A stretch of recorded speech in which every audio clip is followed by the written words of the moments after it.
కాటిపాపల కులం.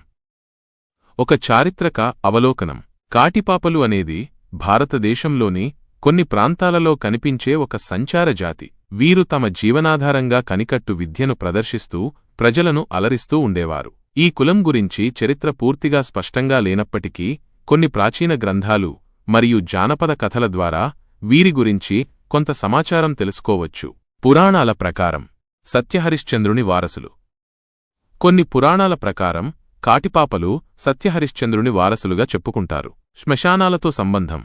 వీరు శ్మశానాలను తమ నివాసంగా చేసుకునేవారు. మరణం, పునర్జన్మ వంటి ఆధ్యాత్మిక అంశాలపై వీరికి లోతైన అవగాహన ఉండేది. జీవన విధానం. సంచార జీవితం. కాటిపాపలు స్థిర నివాసం లేకుండా ఒక ప్రదేశం నుండి మరొక ప్రదేశానికి తిరుగుతూ ఉండేవారు. కనికట్టు విద్య.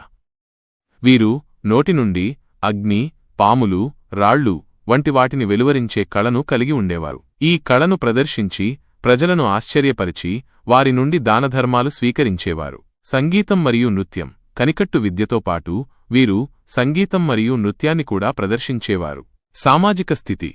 తీసివేయబడిన సమూహం. కనికట్టు విద్యను ప్రదర్శించేవారు కాబట్టి వీరు సమాజంలో తక్కువ స్థాయిలో ఉన్నవారిగా భావించబడేవారు. భయం మరియు ఆదరణ. ఒకవైపు వీరిని భయపడేవారు, మరోవైపు వారి కళలను ఆరాధించేవారు కూడా ఉండేవారు. కాలక్రమంలో మార్పులు. ఆధునికత యొక్క ప్రభావం.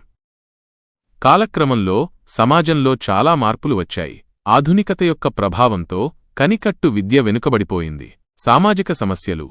చాలామంది కాటిపాపలు తమ సంప్రదాయ వృత్తిని వదిలివేసి ఇతర వృత్తులలో చేరవలసి వచ్చింది. సామాజిక అంగీకారం. నేడు కాటిపాపలు కూడా ఇతర సామాజిక వర్గాల వారిలాగే సమాజంలో సమాన హక్కుల కోసం పోరాడుతున్నారు. ముగింపు.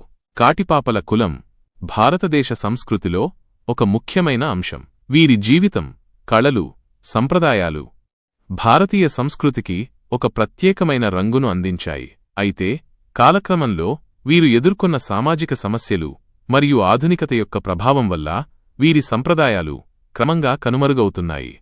గమనిక. ఈ సమాచారం కేవలం ఒక సాధారణ అవగాహన కోసం మాత్రమే.